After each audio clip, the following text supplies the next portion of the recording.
Welcome to Management Information Systems. In this tutorial, we will create a car sales system. What does a car sales system need?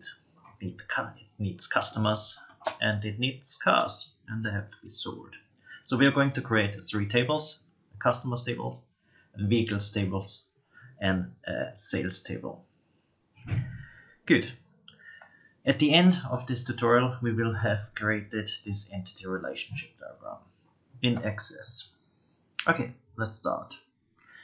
We are going to start by searching for Access, start Access, and you get this beautiful screen with lots of possible databases, like you can track your nutritions, manage your tasks. But we are going to build this database from scratch. So let's start with a blank database. Call it car sales and press the create button. Immediately we get a table. So the first table which we need is a customers table. So let's switch to design view and call it table underscore customers. I should note here that for entity relationships, it's very usual to actually use singular instead of plural. So, but we are a bit generous here and use plural for the tables. We are going to give that each customer, we are going to give an identifier. What else do we need for our customers? Well, we should be a bit more specific. We are going to have not a business to customers system, but a business to business system. So we are going to need a business name. What else do we need? We need a contact person in the business, and we need to contact them somehow. How can we contact them? The most common way is, of course, email. So email address. What else do we need? A phone number. Oops, phone underscore number. Should that be a short text or a number? Of course, it needs to be a short text because of the leading 0 or plus for the country code. Okay, what else do we need? So we've got the email address, phone number. We would like to send them some marketing material, so we need the address as well. Address, building. Well, so of course that can be the building name, like Arkansas, or it could be the street number. So if we want to clarify something, or if something is not immediately clear, then we should add a description into the field definition. Address, of course, it's the street as well. Address underscore street. So I'm trying to be consistent and always capitalize each word and have an underscore to connect words. Do I have to have the underscore? No, but when I write an SQL query, it will become easier if I have the underscore, because then I don't have to use square brackets in the SQL query. Okay, address, we need a postcode as well. Postcode, usually I would write that in one word, but to have conformity, I have both. That's pretty much it. I would like to add one more field in this table, which is the status of the customer, whether it's a current customer or a customer who is no longer active, or a potential customer. So the status, again, short text. And so I said three options: current, potential, and longer. Okay, let's add a couple of sample data points. So let's switch to datasheet view. So we save and switch. Since the ID is an auto number, it will generate or identifies automatically, so we don't have to enter anything in here. business name. Let's start with the business alpha. Contact person Wolfgang. That's by the way my name. You can contact me under wgarn.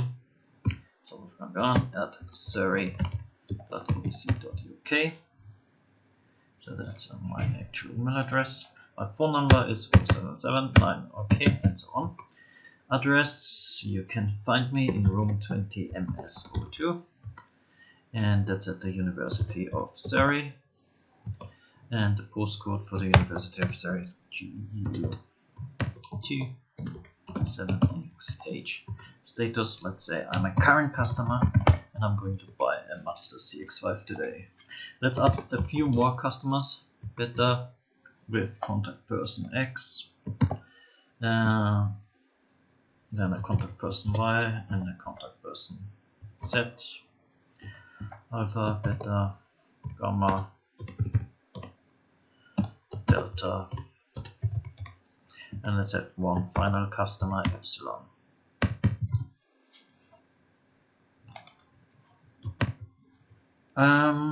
Status, let's have a few status views like current, potential, no longer, no longer, and last, another potential customer. Okay, excellent. If I click on the pencil, the record is saved.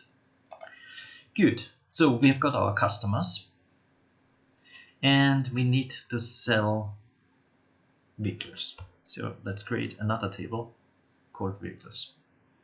So design view, create. So we need to create another table. Let's close that. Create. So we've got the create ribbon, and we create a new table. Again, we switch to design view. We are going to call this table underscore vehicles,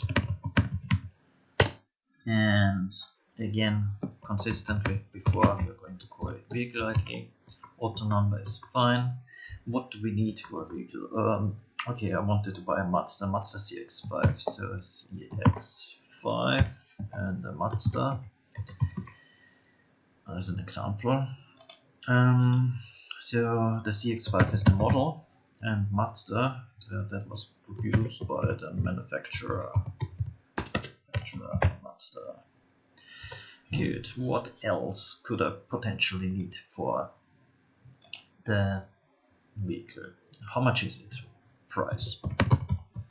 So this is not a short text anymore, that's a currency. So if you start typing C, then currency appears. If you want to have a complete list of data types, just click here and you can select currency as well. Good. I would like to add one more field which becomes increasingly important, the fuel type. The fuel type. Again, short text. So diesel is pretty much obsolete. Not only even get a scrap. There's a bonus if you some money if you scrap the car. Electric cars, again, you get 3,000 pounds if you get an electric car plus a free socket. Isn't that great? Most common are petrol cars, of course. There are other types as well. I'll just take the LPG, liquefied petroleum gasoline, as well. Okay, that's it. Let's enter a couple of sample data records. Okay, model CX-5, manufacturer Mazda, and the price is for the Mazda 25,000, and it's a diesel car. Let's have another Mazda. Let's create the MX-30. That's an electric car. Well, it's a bit more pricey. That's 35 grand. BMW are also nice cars. I don't want to make any advertisement, but that's just what comes into my mind. First, and let's look for another electric one. There's the Model i3, and of course there's the Model 2 as well from BMW, which is a petrol car, which is a little bit cheaper, £27,000. Two more records. Well, which cars? Or three more records. Let's go for Volkswagen. Oops, Volkswagen. Let's go for the e-Golf, since we are looking at all the electric cars, or at some of the electric cars, and that's 27,000. And another Volkswagen. The GTI is also a great car, which is £33,000 petrol. We haven't got any LPG vehicle yet. They're more often found in America, and Ford, for instance, has the Fiesta one. Fiesta one. How much is that? Again, roughly £35,000. Okay, so now we have got our customers and our vehicles. That's excellent. Next, we would like to sell them. Furthermore, we saw already there are some tiny issues like potential no longer. We could misspell that, so we would like to have a lookup table for the customer status and a lookup table for the fuel type to ensure that the spelling is consistent. But anyway, first, the most important table, the sales table. So let's create another table.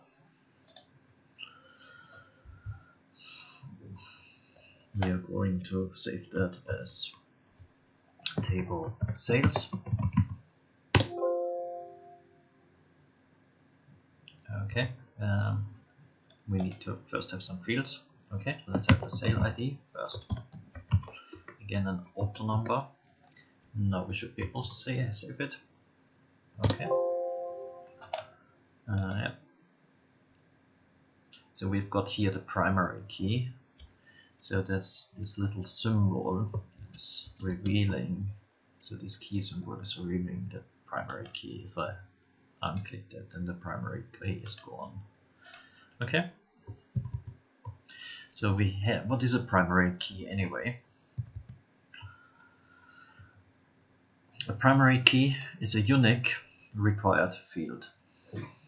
Okay, sales ID. So we want to sell cars, so we need to have the vehicle ID, which identifies the car. Exactly. What type should it be? Well, we have created auto numbers, which just means they were numbers, but they were automatically generated. But we are going to reference numbers which are not automatically generated, so just a number field. Then we want to have a vehicle ID as well, customer ID. So we want to sell this vehicle or vehicles to someone. Again, a number. That was the keyword. Well, one or more vehicles. So if we have selected that, vehicles, how many of these Mazdas do we sell them? So sale quantity. Let's just use QTY, which is commonly found. And again, that's a number. And again, it's an integer. As we see here, it's a long integer. Okay, integer is also sufficient. Okay, so far so good. What else is required? Definitely a date, a sale date. Here it's important not to just write the date, because date is usually a reserved word. So sale prefix date is quite good in this case. This is of course a date. date and time. This should do it for now. So let's have a quick look whether it works. Let me rearrange that a little bit. Let's have the sale date first. Okay, and let's enter some test data. So I said I'm going to buy today a Mazda. So today is the 25th of November. Mazda is vehicle ID number 1. That's what we see here. And I would like to be the one who buys it. I have ID number 1. So if you check the custom ID, again, that's me. Okay, and I'm just going to buy 1. Let's say we have got some potential customers, and we have got another current customer, better. So let's have better 1 to, let's just say he's going to buy 1 on the 27th. BMW, that's customer ID 2. Let's say he's going to buy 3. And we could have another record from no longer customer, so that means he must have had some purchase in the past, so delta is no longer. So customer ID number 4, let's say he bought some Volkswagen, and not this year but last year, and let's say since it was a business they were able to buy 2 of them. Okay, so we get already the idea how these tables are all linked and work together. We have to link them, of course, properly. But before we do that, we are going to create our lookup table for the customers. So we are going to create a lookup table customer status. We have to be a bit more specific than just saying lookup table status, because there might be a status for the vehicle's sales status. So create a new table. So what do we want to have here? A customer status. And what type should it be? It has to be consistent with what we have got in the customers table, so it needs to be a short text. Okay, let's save that table as customer status. Yep, not quite. Let's delete that row again and create the primary key like that. Datasheet view. We would like to have current customer status, potential customer status, and no longer. Immediately we see there are some issues here.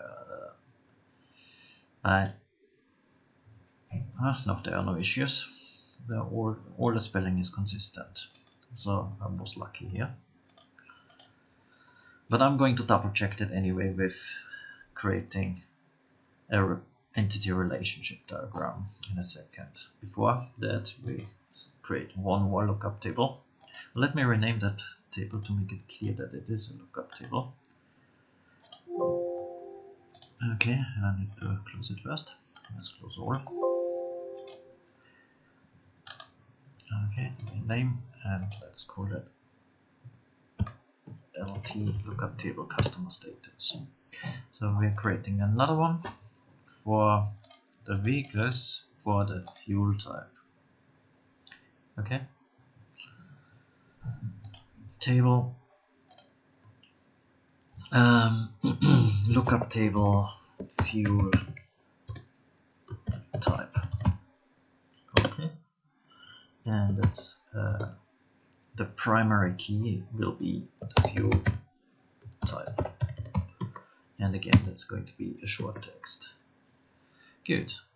Let's go into the datasheet view and add the fuel types: petrol, electric.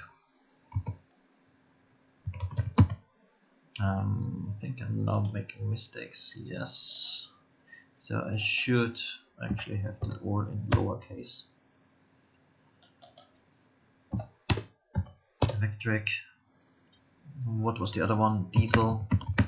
And the last one, LPG. So of course, if I've got more hybrid, etc., then I can add them here. Okay, now let's create our relationships. So we can select all the 5 tables with Shift and left mouse click. Okay, that's one way. We can, of course, clear all the tables as well. We can just drag and drop them in. And there are many ways to get these tables in there. So anyway, how they are all related. We know that the customers have a customer status. So because we have the lookup in there, we know that the fuel type is related to the vehicles. Okay, and we have got the sales table.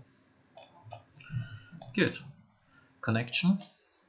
So let's go from the status field. It's always better to go from the large table to the smaller table. Less chance of errors. So we click there on, we drag.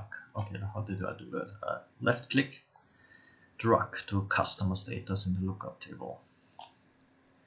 Then it immediately asks me, do you want to enforce referential integrity? Yes, I want to check that the status, so current, is exactly spelled. And if I change something in the status, like instead of current I use active, then I want to propagate that through to the customers without having to change them manually in there. So yeah, want to do that. Great. And immediately I've got a one-to-many relationship. So I do the same with the fuel type. So I'll make my one-to-many relationship, enforce and cascade. And then of course I've got my customers and vehicles which are connected to the sales. So this referential data integrity really is a very important feature to ensure consistency across all the tables. Okay, so customer ID is here. So now you have to be careful that you really get the right field. You can double check that you got it correctly. Let's see here. In particular, it can be the case that custom ID is the foreign key does not have to be spelled exactly the same way as the one in this table. Could just have written CID and it still would work. Okay, and then we have got the vehicle ID as well.